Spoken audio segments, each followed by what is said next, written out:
Hi, and welcome to Tangle with Tracy. Today we're going to do Crescent Moon. It's a great starter pattern. I'm going to put 4 dots, 1 in each corner. This kind of gives you the opportunity to overcome the blank canvas.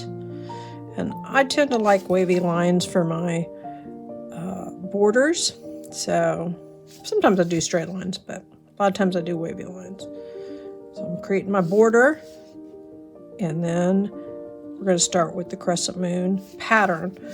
And it's reminiscent of, let's see, it kind of looks like little ladybugs. So you make your little hump and you go all the way around until you can make them the same size, or you can make them different sizes.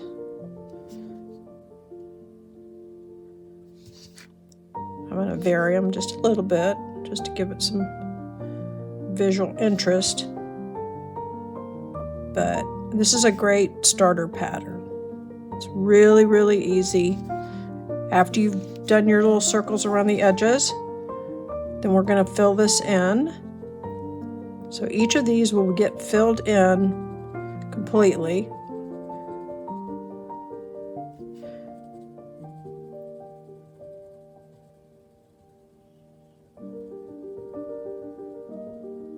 Just like that. Extend that one just a little bit.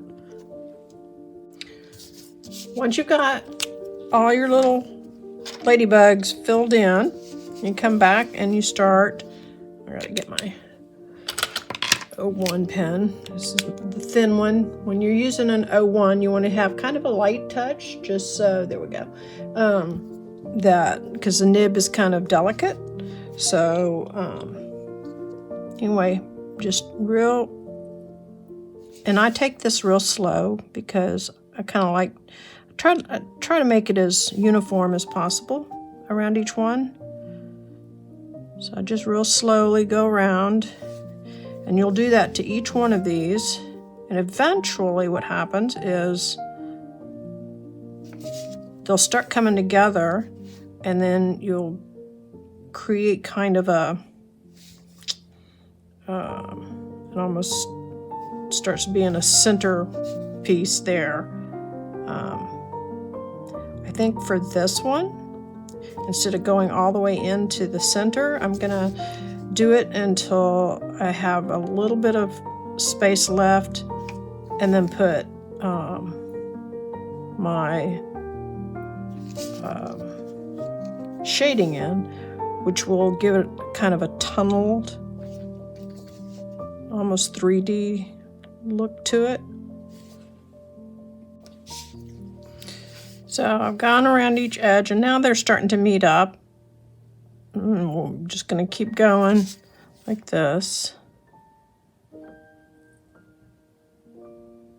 And just create a whole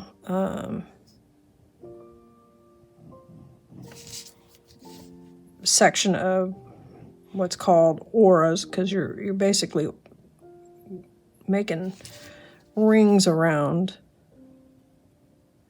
your shape. So, and with Crescent Moon, a lot of times, like I said, it'll go all the way into the center, but I think I'm going to leave some space to create kind of a well effect, I guess is what you'd call it.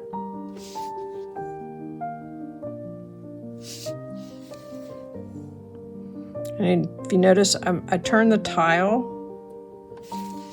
because it just makes it easier than trying to keep it stationary in one spot to keep things running smooth. I'm working on a 2" by 2" bijou tile. These are great for creating the patterns themselves. I actually have a little box that I keep all the different patterns in, And it's real easy to go and look at, okay, that's what that pattern is and looks like. And you can mix and match, pull them out and say, okay, well, I'm going to work with these 3 or 4 patterns and create something beautiful with that. So as you can see, I'm just going around and around until I get to a point where I want to, and you could just keep going until you got nothing but a little piece left. But I think I'm getting close to wanting to edge it off and give it that 3D effect. So I think I'm going to stop it right there. And I'm going to get my pencil and my blending stump. And I'm going to just kind of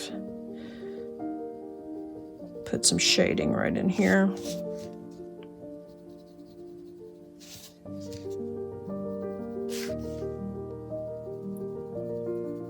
Shading adds a lot of character, movement, dynamics to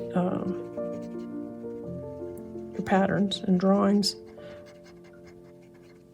So as you can see, and I'm going to actually go in with my number 8 because it's pretty thick.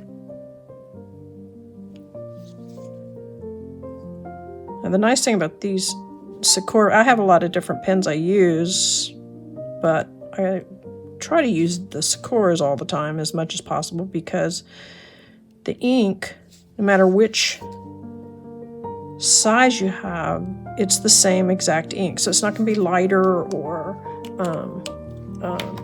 different shade than, you know, so the 01 and the 08 are going to have the same exact color ink, so nothing looks different when you're using it. So that is Crescent Moon, the pattern Crescent Moon. And I hope you enjoyed that.